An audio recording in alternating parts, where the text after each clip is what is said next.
आपको लगता है कि आपका भाग्य साथ नहीं दे रहा है, आपके दिन खराब चल रहे हैं, आप दुखी हैं, परेशान हैं, तो ये प्रसंग जरूर सुनिए और वो लोग भी सुने जो सुखी हैं, खुश हैं, स्वस्थ हैं। हरे कृष्ण दोस्तों, मैं हूं अनुज शर्मा। एक बार एक बालक था, उसके पिता अगरबत्ती बनाते थे, मंदिर के बाहर बैठते थे, अगरबत्तियां बेचते थे। उसके पिता उसे जल्दी ही छोड़ करके बैकुंठवास चले गए। बच्चा अकेला रह गया। बच्चे को ढोलकी बजानी आती थी, क्योंकि मंदिर के बाहर बचपन से बैठा था, पढ़ा लिखा था नहीं, तो मंदिर में ढोलकी बजाने लगा। वहां कीर्तन होता था, उसमें ढोलकी बजाता था।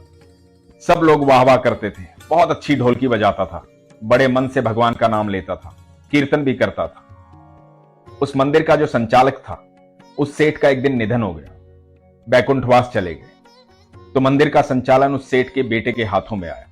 बेटे ने आके एक नियम बना दिया। नियम ये कि मंदिर में जितने भी लोग काम करते हैं वो सब पढ़े लिखे होने चाहिए, कोई भी अंगूठा छाप नहीं होना चाहिए, कोई भी ऐसा व्यक्ति नहीं होना चाहिए जो पढ़ा लिखा नहीं है।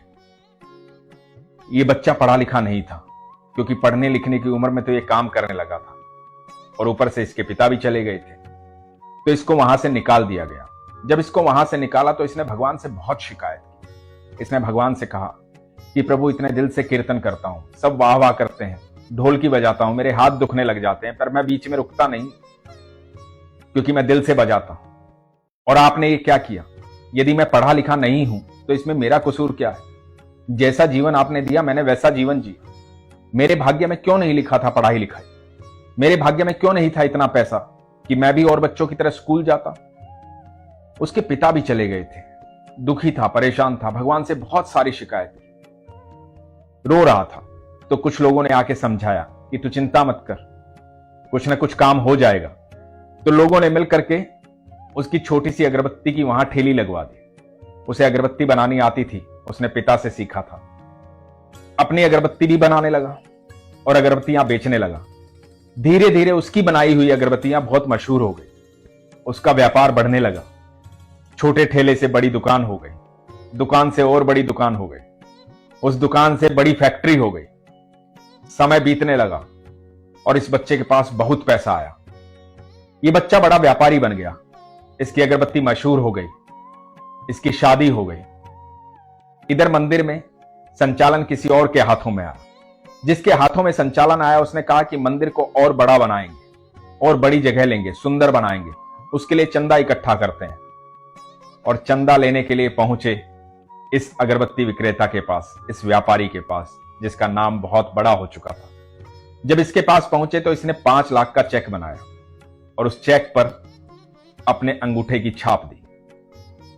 तो मंदिर के संचालक ने पूछा कि आप इतने बड़े व्यक्ति हो, आपने खुद चेक भरा, तो आपने अंगूठा क्यों लगाया? ये व्यक्ति मुस्कुराया।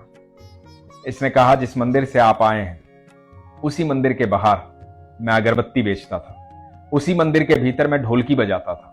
मुझे वहां से निकाल दिया गया था इसलिए क्योंकि मैं अंगूठा छाप था। उस दिन मुझे बहुत गुस्सा आया था, मैंने भगवान से बहुत शिकायत की थी। मैंने भगवान से कहा था, मेरी क्या गलती है कि मैं अनपढ़ हूं, मैं पढ़ा लिखा नहीं हूं, मैं अंगूठा छाप। मैंने भगवान से बात करनी बंद कर दी थी। लोगों ने मेरी मदद की, मेरी अगरबत्ती की दुकान खुलवाई, मैं अगरबत्ती बनाने लगा। उसके बाद धीरे धीरे मेरा व्यापार बढ़ने लगा, मेरी शादी हुई। मेरी पत्नी को मैंने सारी बात बताई, तो उसने कहा कि एक पढ़ाई लिखाई की कमजोरी की वजह से आपको वहां से निकाल दिया गया था। तब आपके पास पैसे नहीं थे, अब तो आपके पास पैसे हैं, अब तो आप पढ़ाई कर सकते हो। तो मैंने पढ़ाई शुरू की और अपनी पढ़ाई पूरी की। मैं आज भी पढ़ाई कर रहा हूं। आज मुझे हस्ताक्षर करने आते हैं, लेकिन ये अंगूठा मेरे भगवान की ताकत है। इस अंगूठा छाप को उसने इतना बड़ा व्यापारी बनाया है।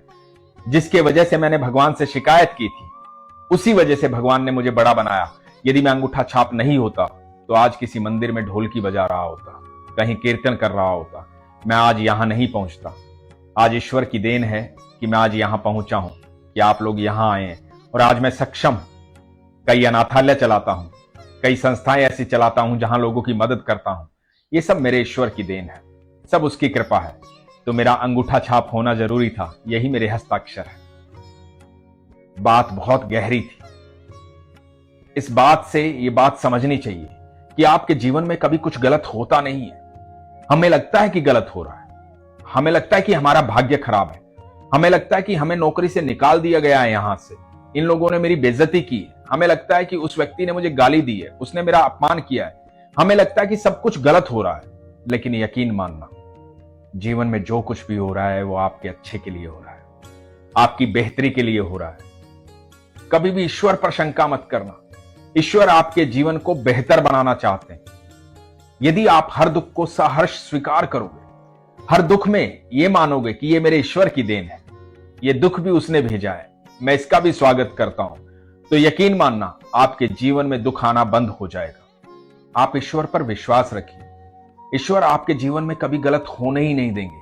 हम में से बहुत लोग ऐसे हैं जो कभी बहुत पूजा पाठ करते थे, लेकिन कई सालों से पूजा पाठ छोड़ दिया, भगवान से विश्वास हट गया। क्यों विश्वास हट गया?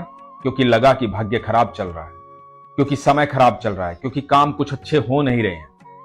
मैं उन लोगों से एक बात कहूंगा, इस प्रसंग को दोबारा सुन लीजिएगा और यकीन मानना जो आपके जीवन में हो रहा है वो आपकी बेहतरी के लिए हो रहा है।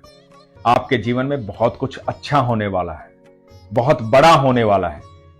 जब भी किसी चीज को तोड़ा जाता है तो उसका नवनिर्माण किया जाता है, तो आपके नवनिर्माण का समय आने वाला है। इसलिए हमेशा अपने विश्वास को मजबूत रखिए, अपना ख्याल रखिए। हरे कृष्ण।